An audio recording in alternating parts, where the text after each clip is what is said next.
Kayak sampean tak suruh-suruh itu kan berat. Tapi Allah menyuruh dirinya, aujaba ala nafsih, kataba rabbukum ala nafsihir. Makanya saya kalau baca Quran tuh sering nangis. Cara boleh dibahasakan tuh sekesatria itu, Allah ngelola alam raya ini. Itu Mbah Mun guru saya sering bilang, Islam tuh gak pernah trauma sama orang kayak jenengan. Traumanya tuh sama orang khusyuk, orang bener. Itu bikin trauma Islam itu. Itu Jalaluddin Rumi pas mau meninggal tuh santri-santrinya nangis. Terus kata beliau, kamu harusnya gak usah nangis, kamu harusnya seneng. Kamu punya guru yang sekarang mau ketemu sama yang sangat dicintai. Kamu itu santri bodoh betul. Gurunya mau ketemu yang dicintai kok kamu nangis. Ayo tertawa semua. Tapi kalau kamu praktekkan, di bengkolang orang banyak kamu. Itu akhirnya santrinya senang gurunya. Alhamdulillah guruku meh mati, alhamdulillah. Assalamualaikum warahmatullahi wabarakatuh. Alhamdulillahirabbil alamin wassalatu wassalamu ala asyrofil mursalin sayyidina maulana Muhammadin wa ala alihi washabihi ajmain amma ba'du. Niki nderekaken tuh ngikuti yang diinginkan Abi Quraisy. Terima kasih Pak Nazar karena sudah jenengan bingung semua. Jadi kalau jenengan ingin Islam legal formal ya ikut Pak Nazar karena Menteri Agama itu yang ngatur Islam secara legal formal. Kalau ikut saya berarti ya ilegal. Saya tadi guyon sama Pak Quraisy, menantunya itu bangga karena mertuanya bisa maksa Gus Bak datang ke sini. Begini ya, jadi neladani Rasulullah itu yang gampang-gampang saja. Nabi itu dalam keseharian itu biasa sekali, tapi hasilnya luar biasa. Kalau jenengan semua memang benar-benar biasa itu. Nah itu juga bagus karena nggak ingin nyaingi apa Nabi. Itu Mbah Mun guru saya sering bilang, Islam tuh nggak pernah trauma sama orang kayak jenengan. Traumanya itu sama orang khusyuk, orang bener. Itu bikin trauma Islam itu. Karena yang ngaku Nabi, yang aneh-aneh itu yang kayak Nabi mesti yang khusyuk-khusyuk. Yang kayak jenengan tuh mesti tidak bisa. Karena untuk jadi kiai saja orang tidak percaya, apalagi jadi Nabi itu. Jadi maka bersyukurlah karena Anda tidak mungkin mengaku sebagai Nabi apa? Palsu. Karena untuk jadi kiai saja orang nggak percaya. Saya tadi pagi saya setiap kesini itu mesti ngaji dulu di Beki. Jadi setahun itu pasti sudah lebih dari 3 kali. Bedanya nggak ketemu jenengan. Begini, saya tadi ngaji sama bareng-bareng Pak TGB. Beliau baca Itqon, saya baca Al-Muhaddam. Ini saya cerita yang ringan-ringan. Sekarang kan baru rame misalnya ajaran akhlak. Allah sendiri itu kalau boleh dibahasakan itu paling berakhlak. Saya beri sekian contoh betapa Allah itu sangat menata tata krama. Kata Allah, saya ini Tuhan. Inni haramtu zulma ala nafsi wa ja'altuhu bainakum muharraman. Kedzaliman itu saya larang, bukan pada kalian saja, saya sendiri melarang diri saya berlaku apa? Zalim. Terus Allah diceritakan oleh Rasulullah SAW, kata Nabi, Innallaha hayyun karim. Allah itu pemalu. Jadi malu, ini ada Pak Lukman Hakim. Malu kalau ada orang mengangkat tangan kemudian nggak diijabahi. Saya malu, orang itu sudah ngangkat tangannya, sudah gini kok enggak saya kasih. Terus contoh lagi, ketika Anda merasa aktor pemberi sedekah, aktor apa? Itu Allah mengistilahkan dirinya itu mangdalladzi yuqridu waha qardan hasana. Siapa yang mau menghutangi saya? Ini Allah zat pemilik langit bumi yang punya semuanya, tapi mengistilahkan dirinya siapa yang mau menghutangi saya, siapa yang mau menolong saya, intan surwa yansurkum. Sehingga posisi adab ini yang dipakai di pesantren, di semua tradisi kita. Saya kalau merasa di sebagai narasumber mungkin saya tidak mau ngisi karena itu jumawa. Tapi kalau merasa disuruh menantunya Pak Quraisy, Mas Fikri tadi, itu berakhlak sekali itu. Seorang Gus Bah disuruh sama Fikri Segaf. Oh itu berakhlak sekali itu. Yang nyuruh yang nggak berakhlak itu. Ya Pak Alwi siap itu. Keponakan antum itu yang nggak berakhlak itu. Jadi dulu Islam itu segampang itu. Di kitab Bukhari diterangkan Nanti saya berdoa sama Allah supaya nanti ada isyarah supaya berhenti, jadi nggak lama-lama nanti. Nabi itu nggak jaga image. Nabi itu pernah jalan-jalan. Kebetulan saat itu mau haji. Itu dicegat sama perempuan, Imra'atun min Khos'am. Itu ceritanya semuanya seputar manusia. Imra'atun min Khos'am ini cantik sekali. Kendali untanya Nabi dipegang terus. Kata Imra'atun min Khos'am, ya Rasulullah, inna faridatahu ala ibadi adrokat abi syekhon kabiron. Nah ini saya menunjukkan apal bukan karena saya pinter, bukan, tapi memang pinter bener, maksudnya bukan. Karena kenapa saya nyebutkan Arabnya bukan apa? Karena nanti bisa dikoreksi Pak Kures kalau salah terjemah atau salah arti. Dan saya mohon doa jenengan ini Mas Lukman Hakim Pak jadi kiai. Abahnya tuh kiai, saya tuh ngefans sama abahnya. Saya sering baca soroh kata, makanya saya tagih. Jadi malah ngarang bahasa Indonesia. Abahnya tuh kalau ngarang bahasa Arab. Kayaknya jaga sopan, kalau nyanyi abahnya kan gak sopan, makanya terus dibawanya. Itu ya bagian dari Islam juga. Saya pernah ditegur sama murid-muridnya Mbah Mun, Gus, kamu itu ngaji kayak saya, maksimal takrib. Kenapa ya? Kalau saya ngaji Wahab, kayak Mbah Mun, gak sopan namanya. Di bawahnya saja biar tetap apa? Sopan. Teman saya itu ngilhami saya sampai sekarang, bilang gini, Gus nanti jangan terlalu soleh ya, biar surganya sama saya katanya. Kalau terlalu soleh nanti surganya sama Mbah Mun, apalagi sama Rasulullah sungkan, gak iso ngopi-ngopi. Itu guyon tapi tak angen-angen bener. Ya jadi jangan bayangkan di surga sama Rasulullah sungkan teman. Teman kan sudah capek sholat subuh, toh kan ingin gak subuh. Karena surga. Saman kan mau poligami aja takut istri, nanti kan bidadarinya banyak. Kalau ada Nabi sungkan. Dan nanti sama saya jadi pinggir-pinggir yang enggak supaya enggak apa. Tapi kalau amal pas-pasan, kuotanya enggak cukup, langsung neraka, itu resikonya. Karena pas, sekali enggak cukup, neraka. Makanya kuotanya lebih, tapi surganya yang apa? Biasa aja. Imra'atun min Khosam itu cantik. Nabi pas itu dionta Ardafa Al-Fadl bin Abbas. Fadl bin Abbas ini sepupunya Nabi. Fadl masih muda, masih ganteng muda. Terus fanadharul Fadl ilaiha wa nadharat ilaihi. Nah ini cerita betapa Nabi sebagai pengajar itu manusiawi sekali. Terus falau wa Rasulullah unukal Fadl. Nabi cara sekarang memalingkan Fadl supaya enggak ngelihat perempuan ini. Imra'atun min Khosam. Pas Nabi lawa mungkin agak keras, Abbasnya tersinggung. Lawaita ibna amik, gimana kamu sama sepupu kok gitu? Kata Nabi, ini Fadl yang melihat Imra'atun min Khosam tadi, gadis dari Khosam. Nah ini supaya sama ngerti, jangan bayangkan Nabi itu terus orang kalau mau tanya kok di jalan nggak sopan, nggak berakhlak gitu. Ya biasa aja dijawab ya di jalan itu. Yang tanya juga nggak sowan dulu nggak, ya di saja. Nah sekarang beberapa ustadz itu kalau ada orang tanya disuruh ke rumah, ternyata ustadznya masih belajar dulu. Itu nggak urusan sopan, ilmunya nggak cukup, kalau jawab langsung tuh nggak cukup. Terus dikemas sopan, nggak sopan tanya di jalan, di rumah pertanyaannya kasih dulu, ternyata belajar dulu. Oh itu benar-benar ustadz yang nggak sopan itu, kan nggak efisien apa nggak apa. Ini cerita di Sahih Bukhari. Inna faridatahu ala ibadi adrakat abi syekhon kabiran la yastati'u ayasbuta ala rohilah wa fi riwayatin ayastamsika ala rohilah. Afa ahujju anhu. Bapak saya itu tidak kuat haji. Dan sekarang haji sudah wajib. Ini gimana? Apa saya perlu hajikan? Itu awal ada haji niabah. Kalau di masyarakat disebut kaji amanah. Jadi kaji amanah itu tidak nunggu meninggal. Orang stroke nggak mungkin haji itu sudah bisa dikajikan apa? Amanah. Saya itu punya teman kurang ajar sekali Pak Kures. Saking kurang ajarnya bapaknya itu hidup.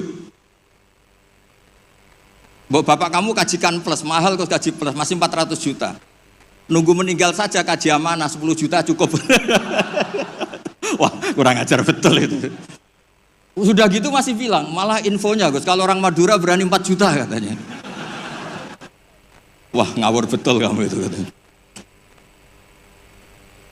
Itu berkahnya orang tadi, gadis tadi tanya sama Nabi itu akhirnya haji makdum itu 2. Ini saya ngomong fikih supaya harus aman ngerti fikih. Satu, amanat anil mayyit karena memang sudah tidak bisa haji. Dua, amanat anil makdub. Kalau di fikih disebut haji apa? Amanat dari makdub. Orang hidup tapi nggak mampu apa? Haji. Terus saya bilang sama tadi yang agak kurang ajar tadi. Ya kurang ajar betul maksudnya. Sini, bapak kamu biar memutuskan haji sekarang meskipun stroke masih bisa ngomong, masih Gus. Masih ingat hartanya masih Gus. Suruh haji sekarang, di makdub sekarang. Pak, jenengan harus haji karena mampu. Tapi itu enggak iso, amanah Pak. Ternyata amanah kalau masih hidup itu mahal, jual Innova.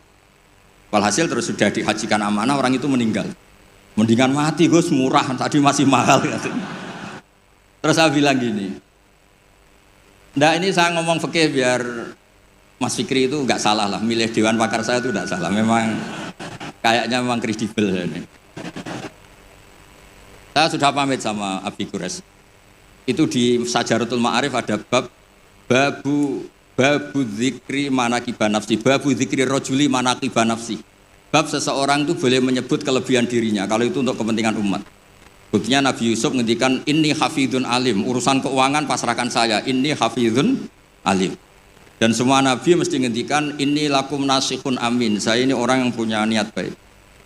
Jadi kata bapak saya kalau didik saya, tawadhu haram zaman akhir.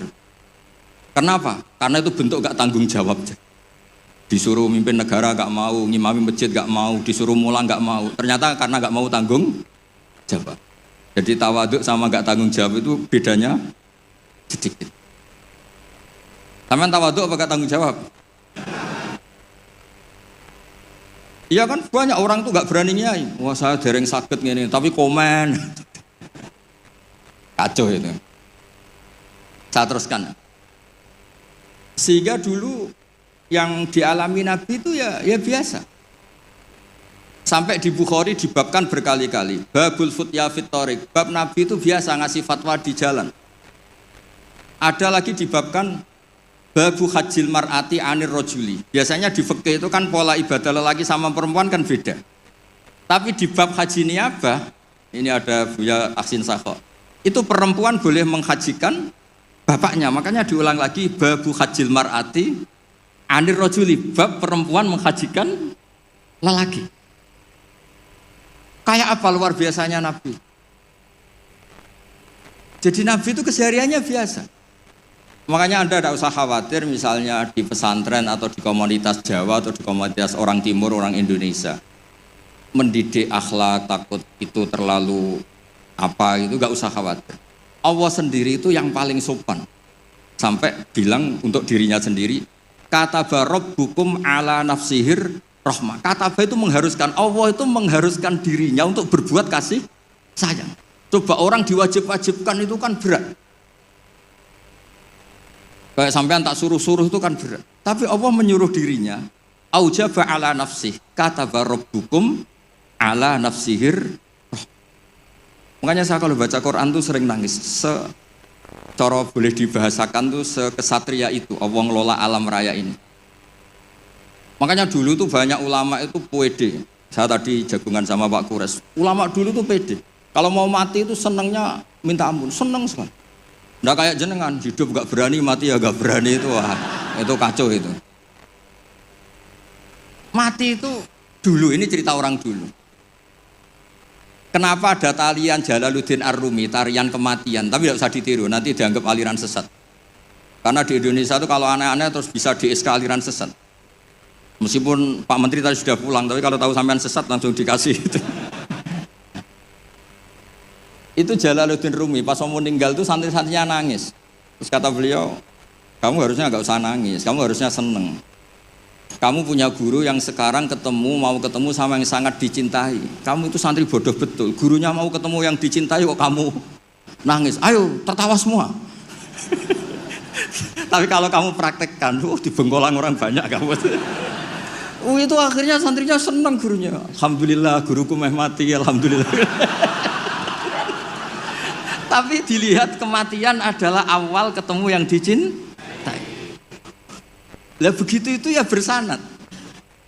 Ketika Bilal, Sayyidina Bilal itu mau meninggal, itu orang sekelilingnya nangis. Beliau ya marah, jangan nangis. Ghadan nalqal ahibbah Muhammadan wa hisbah. Besok saya ini mau ketemu Rasulullah Muhammad. Kamu gak usah nangis. Ghadan nalqal ahibbah Muhammadan wa hisbah. Tapi mereka mengajarkan kebenaran itu rileks. Yang mengajarkan kebenaran itu rileks. Ini cerita sunnah Rasul yang mudah kita tiru. Sama nggak usah bayangkan jadi kiai sufi terus terkenal wali repot. Bisa kiamat kalau yang jadi wali sampean. Saya keberatan, betul keberatan. Mungkin Pak Kures nggak apa-apa. Orang sepuh itu biasanya legowo, gak apa-apa yang wali kowe. Saya yang komplain. Nggak terima saya. Karena nggak lewat saya, kalau lewat saya lewat orang dalam. Dulu Nabi Ibrahim itu pernah ingin umur tua. Allahumma rzuqni umran tawilan itu. Ini cerita kalau Allah itu ngelola agama ini ya seni, nggak terlalu serius. Sama Allah itu nggak dijawab. Ada orang sepuh sowan ke Nabi Ibrahim dikasih anggur. Ketika dimakan dikunyah keluar lagi, ngalir lagi. Ketika dikunyah ngalir lagi keluar. Orangnya sepuh. Nabi Ibrahim langsung masuk kamar. Ya Allah, ini engkau nyindir saya. Hem kena nganti tua, ya senasib pemuniku. Akhirnya, ya Allah, doa tadi nggak jadi. Gitu. Artinya segampang itu Allah jawab. Pernah Nabi Ibrahim itu didatangi malakul maut. Saya pernah cerita ini. Israel datang ke Ibrahim. Saya disuruh nyabut nyawa kamu. Nabi Ibrahim kan GR. Ya beliau kan Khalilur Rahman, makanya marah dia. Nggak mungkin, Allah nggak menginfo dulu sama saya. Kalau kamu mau cabut saya, kamu ngawur Israel. Makanya kalau kamu bisa ngawurkan Israel itu sanadnya sampai Nabi Ibrahim itu. Kalau berani. Ngawur kamu, saya nggak dikasih info dulu. Hal ra'aita habiban yumitu habibah. Masa ada kekasih bunuh yang dikasih, ini nggak bener, logika kamu nggak bener. Wah Israel kan nggak bisa debat ya. Nggak pernah kuliah, nggak pernah munakosah. Datang lagi, sowan ke Allah, ya Allah. Kata Nabi Ibrahim, kata Khaliluka, hal ra'aita habiban yumitu habibah. Masa kekasih bunuh yang dikasihin? Karena Ibrahim gelarnya kan Khalilur Rahman, apa Khalilur Rahman. Terus sama Allah, kamu bilang gini Israel kan nggak bisa mikir. Makanya ada orang itu ngeluh itu, Gus bapak saya pas di sawah kok mati. Gue Israel itu biarin sampai rumah dulu, kenapa? Pas di sawah mati, di pematang sawah itu belum mati itu cerita ke saya, Gus Israel itu kasih tahu tuh, masa kan bisa bunuh di rumah kan bisa. Sembrono betul itu.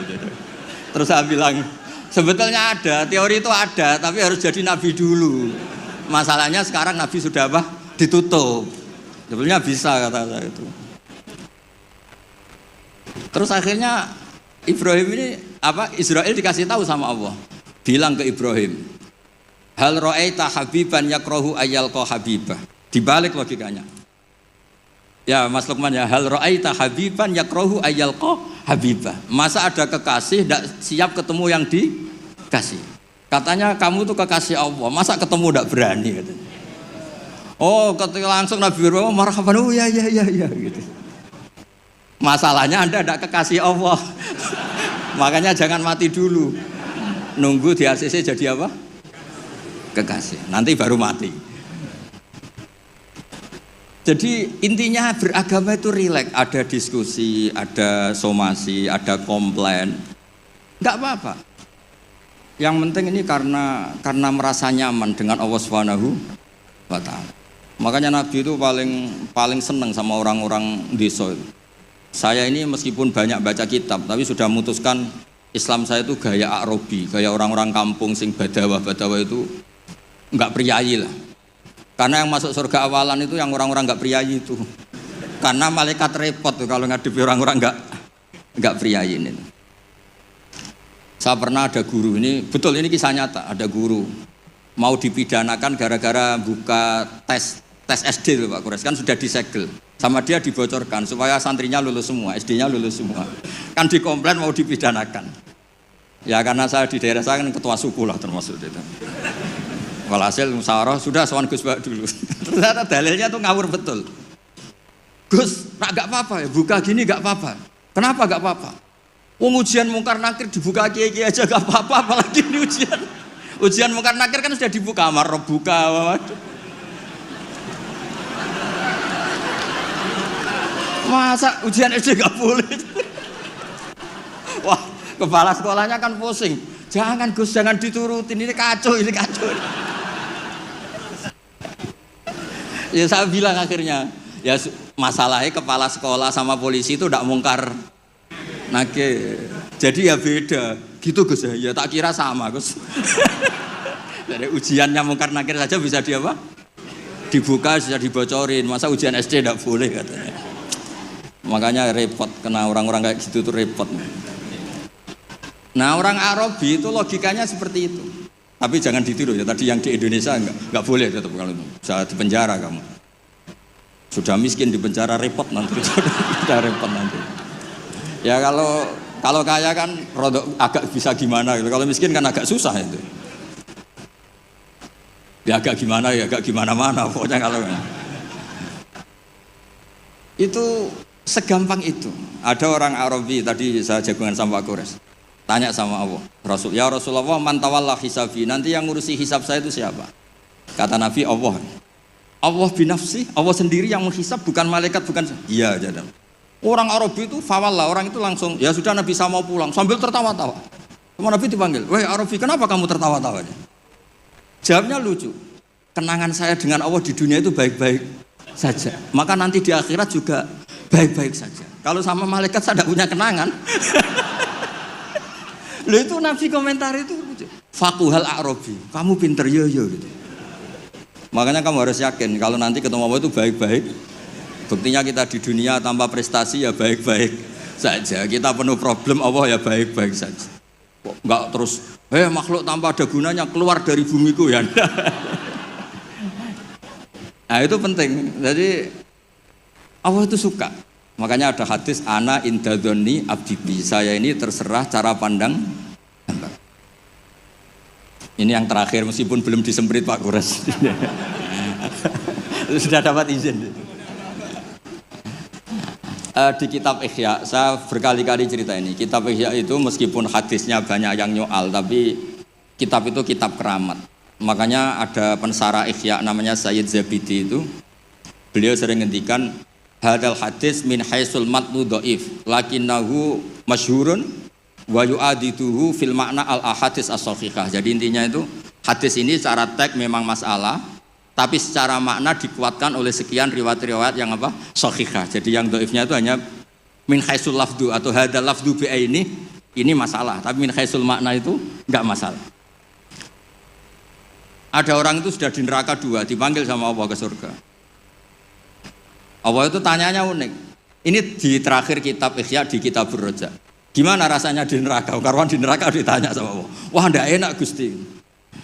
Kami tanya, lah kamu gimana di neraka? Wah, enggak enak Gusti. Sudah diborgol, dibakar api, pokoknya enggak enak Gusti.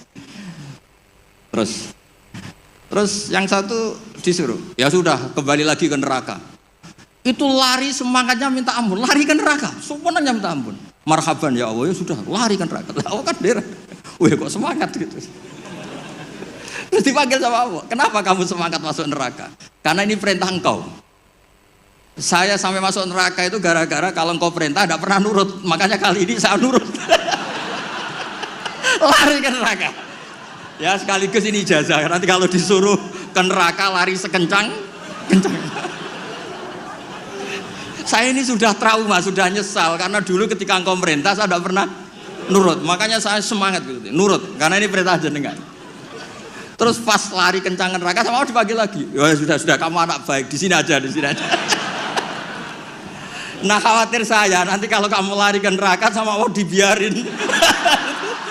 Nah itu tidak tahu saya ini. Tapi berkahnya ngaji ini, kamu husnudzon saja, nanti dipanggil apa? Woi anak baik, tak suruh langsung apa? Langsung lari. Itu cerita di Ihya. Yang kedua, yang satu agak bandel. Ayo kamu kembali lagi ke neraka. Kamu kan penghuni neraka. Diam saja. Terus kenapa kamu diam? Teman kamu lari kok kamu diam? Saya itu yakin ketika engkau memanggil saya ke surga itu tidak akan lagi mengeluarkan dari surga. Itu keyakinan saya. Tadi GR. Terus sama apa? Ya sudah. Ana indadzoni abdibi. Jadi dua-duanya itu benar. Jadi segampang itu beragama. Nanti di akhirat gak ada komentator, gak ada analis, gak ada aman. Jadi tidak bisa kamu menganalisis Allah. Nanti mau apa ya? Tidak bisa.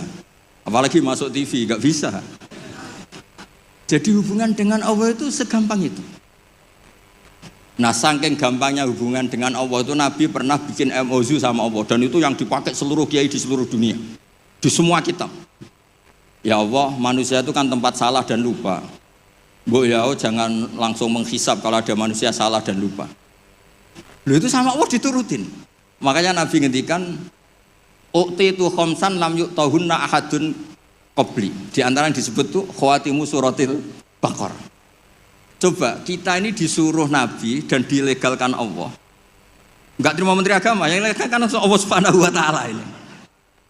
Disuruh berdoa, Rabbana la tu'akhidna in nasina aw akhtana. Coba.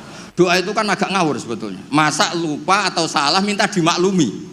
Coba kalau sampean punya manajer di kantor, Pak, kapan-kapan kalau datanya tak tumpahin teh maklumi ya. Oh, langsung di PHK kamu. Kapan-kapan kalau Bapak manggil dan saya lupa nggak datang, maklumi Pak ya. Oh, PHK. Tapi ini satu doa yang disahkan Allah, disuruh berdoa, Rabbana la tu'akhidna in nasina. Ya Allah, jangan kasih sanksi kami ketika kami salah atau lupa. Terus qala na'am, Allah ngendikan na'am ya. Coba kalau Allah pakai teori semua kesalahan kita disanksi langsung, nggak ada manusia di bumi, sudah habis semua. Wong khotib Jum'ah kelihatannya ibadah tapi nyindir tanggane. Kan yo repot. Orang sering itikaf di masjid, ternyata baru masalah dengan istrinya. Wan semuanya masalah. Ngustad kadang ya profesi lain nggak pernah prospek terus profesi ustad. Oh repot semua. Ada yang tidak ngustad, sok-sokan ikhlas bertani, ternyata nggak pernah ngajar. Akhirnya satu kampung bodoh semua. Semuanya masalah. Dan kita diberi fasilitas Rabbana la tu'akhidna in nasina aw akhtana. Kayak apa baiknya hadatin? Makanya belum ada kata yang ngarang Hikam Ibnu Athaillah sekarang, enggak ada sebaik Allah. Kalau orang lain maklumi kamu karena enggak tahu borok kamu, tapi Allah ini tahu borok kamu, tahu salah kamu, tapi tetap maklumi. Makanya mas sahibaka man sabika wa wa bi ibika alim. Ini enggak ada yang nemani kamu, tahu aib kamu sebaik Allah. Makanya kitab Hikam itu ada kata-kata yang bagus. Innama akromaka jamilu satri. Ketika kamu terhormat itu sebetulnya saking pandai-pandainya Allah menutupi aib kamu. Coba misalnya rata-rata ini bapak-bapak, ibu-ibu nikah sama perempuan itu pilihan terakhir apa pilihan sejati? Terakhir kan? Coba itu kalau direkam, saya sebetulnya cinta ini, tapi nggak dapat ya dapatnya. Terus itu terekam, kayak apa prahara keluarga itu? Saya sebetulnya ingin ini, tapi nggak kesampaian, akhirnya sedapatnya. Istri kamu ya ada rekaman gitu, mertua kamu ya punya rekaman itu. Sebenarnya saya nggak suka sama mantu ini, tapi berkali-kali ikhtiar dapatnya ini. Coba kalau orang Indonesia mulai zaman Pak Karno sampai sekarang terekam. Wah, melihat Swiss atau Finlandia, negara semakmur itu, nyesal jadi orang Indonesia. Wah, bisa langsung dicabut tuh paspor kamu. Jadi semua kebaikan yang kita nikmati sebetulnya innama akromaka jamilu satri. Kita ini begitu terhormat karena baiknya Allah menutupi aib kita.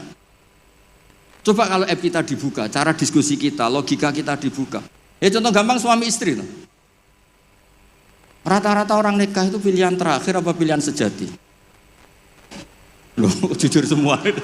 Nggak, ini istri kamu udah datang, tenang saja. Semua perilaku sosial kita mesti begitu. Makanya innama akromaka jamilu satri. Makanya doa-doa kita mustur aurati wa amin rawati. Lah terus kitab Hikam mengajari kita begini. Ajhalun nas man taraka yaqina ma inda lidzanni ma indan nas. Bodoh-bodohnya orang itu yang meninggalkan keyakinan dirinya karena dia tahu betul tidak sesoleh itu. hanya karena pencitraan atau komentar orang banyak. Misalnya gini, saya seorang ustadz, mungkin orang lain ngira kan ustadz tuh bersih, steril gini-gini. Padahal si ustadz ini ngerti dia punya masa lalu, dia tidak maksum, dia tidak nabi. Harusnya dia itu lebih berkeyakinan tentang apa yang pernah dialami sehingga dia tetap sopan, tetap menghormati orang. Jangan menurut persangkaan orang banyak yang anggap dia itu bersih. Jadi misalnya gini, Anda dosen di IAIN atau UIN atau di pondok atau di kampus apa saja, atau Anda menteri, ada presiden, siapa saja. Sebetulnya kan setelah kita jadi dosen mungkin kita ngomong, oh ngajar itu ibadah, mencerdaskan bangsa gini-gini. Ternyata mungkin Anda ini cita-citanya itu jadi pengusaha, berhubung gagal daftar jadi dosen. Banyak tuh teman-teman saya yang jadi ustadz, Gus, aku bisnis bolak-balik gak kasil Gus, jadi ustadz malah jadi kiai. Kalau itu dibuka Allah semua habis. Misalnya keluarnya menteri, wah enak jadi menteri, ditegar-tegur tok mbek presiden. Kalau itu direkam, wong saya, ini cerita saya terakhir, saya itu pernah ketemu Kiai Sepuh Pak Kures, sepuh sekali, temannya Bapak, datang ke saya. Agak kacau betul ini, mentang-mentang temannya Bapak sama saya itu gak bosok, saya tetap cium tangan temannya Bapak. Pas rame-ramenya MUI ngaramkan rokok itu. Gus, saya ini mau tanya jenengan, kalau jenengan jawab haram tak lawan. Waduh, kalau jawab haram tak lawan katanya. Kalau jawab halal tak ikuti katanya. Yang saya senang dari cerita dua Kiai Sepuh ini begini, saya ini Kiai Sepuh Gus, saya ini hiburan saya itu rokok di pojok musola. Habis maghrib sampai jam 10. Kalau istri sudah tenang, tidak berontak baru pulang. Karena kalau belum ngantuk itu bawaannya ngomel kan. Ini yang cerita dua orang ini. Jadi hiburan saya itu rokok sama teman-teman musola. Tapi sekarang rokok diharamkan. Tolong kasih tahu MUI, Gus. Raro rasanya jadi kiai katanya. Kalau orang awam hiburan kan bisa lihat dangdut katanya, bisa saweran. Saya ini kan kiai, Gus, gak pantas. Hiburannya hanya rokok. Gitu aja kok diharamkan.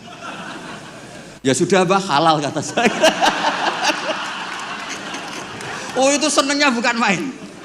Setelah itu kemana-mana bilang, kata Gus Pak halal ke, waduh. Alasannya itu hiburannya katanya.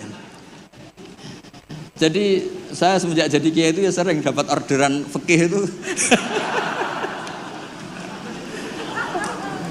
Ya maksud saya beragama itu mudah, yuridu wa bikumul yusra wala yuridu bikumul usra. Jadi ana intadzoni abdi.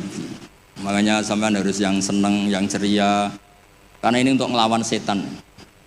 Setan tuh suka kalau orang Islam tuh susah, kemudian menyalahkan agama ini, menyalahkan sistem alam raya ini sehingga tidak ridho dengan qada qadar. Makanya disebut innaman najwa minasyaitoni liyahzunal ladzina amanu. Jadi kalau pikiran yang ngajak susah itu minasyaiton. Berarti yang ngajak seneng itu minallah. Makanya saya ini ustadz beneran ini karena ngajak orang seneng itu. Kalau yang ngajak susah itu masalah itu. Wong jelas di Quran la tahzan, jangan susah. Enggak ada di Quran la tafrah, itu enggak ada. Yang ada qul bi fadlillah wa bi rahmati fa bidzalika falyafrahu. Ya saya pernah dikomplain sama kiai-kiai yang khusuk-khusuk Pak Kores. Gus ini nanti kalau maghrur, orang gara-gara ngaji jenengan isane seneng tok terus ora tau susah. Terus saya bilang masalahnya apa? Kalau enggak tahu susah sampai akhirat kan bagus kata saya. Terus tapi itu saya enake dhewe fasik. Oh nak fasik ku wis asli sedurunge ngaji aku wis fasik. Kok nyala-nyalain saya kata saya. Nah ini penting ya supaya jenengan itu beragama itu rileks nyaman karena Allah itu suka sekali menghitung nikmatnya itu suka. Dulu ada orang Arabi datang ke Nabi itu gak punya apa-apa. Terus tanya, ya Rasulullah engkau menyuruh saya syukur, saya ini gak punya apa-apa, nyukuri apa? Istri gak punya, harta gak punya, semuanya gak punya, saya nyukuri apa? Nabi itu ngelihat sandalnya, di padang pasir kan panas. Lah itu 2 sandal kamu, kalau kamu gak punya ini panas. Oh iya ya Gusti, alhamdulillah. Hanya punya sandal itu. Ya kayak sampean itu, kan ceria, punya nekat saja cukup lah. Kenapa seneng? Gak usah alasan, nekat saja, pokoknya penting. Ya jadi sekaligus ijazah, jadi yang dihitung apa itu alam nasroh, hati lapang. Terus qul bi fadlillah wa bi rahmati fa bidzalika. Bapak saya itu paling sering mensyariatkan seneng. Kalau pagi ngajak jalan-jalan saya itu, kalau ada orang miskin itu di warung nongkrong, rokoknya satu aja hutang, satu ler saja hutang. Terus ngomong itu seakan-akan dunia miliknya. Itu kata bapak, itu hamba paling dicintai Allah katanya. Kalau presiden orang kaya seneng itu kan wajar, alasannya jelas. Ini nggak punya alasan untuk seneng. Sudah biar tetap seneng gitu. Nanti kalau gugat Allah malah repot kata. Kalau gugat Allah malah apa? Repot. Lu itu betul. Orang itu masih hidup kalau ketemu saya. Gak enak aku sudah dijenengan jadi kiai. Nakal ra pantes, gak mulang gak pantes. Enak jadi kula, Gus. Apa wae pantes. Wah, repot. Ya sudah gak apa-apa. Sementing kamu gak gugat Allah kata saya itu. Karena tadi ketika orang-orang miskin dikelola nyuwun sewu orang yang tidak bertuhan, ini terus malah yang digugat Allah Subhanahu wa ta'ala. Makanya Sayyidina Umar dari sekian sanad, ini biar kita sepak kures, dari sekian sanad yang saya terima dari guru-guru saya, dari Mbah Mun, dari itu Sayyidina Umar tuh punya riwayat dari Rasulullah itu unik. Innallaha kallafani an asrifa an du'a. Ya saya ulang lagi, innallaha kallafani an asrifa an du'a. Allah itu memaksa saya supaya apa-apa itu gak ngelibatkan Allah. Karena kalau apa-apa melibatkan Allah, kalau Allah kuasa kenapa ada orang miskin? Kalau Allah kuasa kenapa ada orang terlantar? Malah repot semua. Orang dilatih Islam menyalahkan dirinya sendiri. Rabbana dzolamna anfusana. Makanya Umar terus pidato, jika ada orang yang tidak makmur ketika saya jadi khalifah, salahkan Umar, jangan nyalahkan Allah. Anda punya pemimpin yang tidak becus. Kalau Sayyidina Ali mirip cuma agak kacau.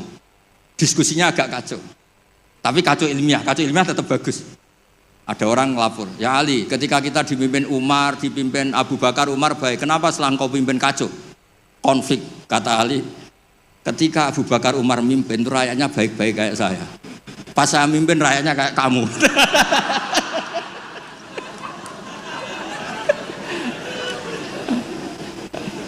Makanya nanti kalau kamu nyalahkan saya, zaman Mbah Mun gini, zaman Gus Pak gini, pas Mbah Mun ngiai, santrinya kayak saya.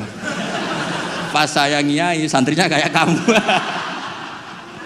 Nggih, ngoten. Assalamualaikum warahmatullahi wabarakatuh.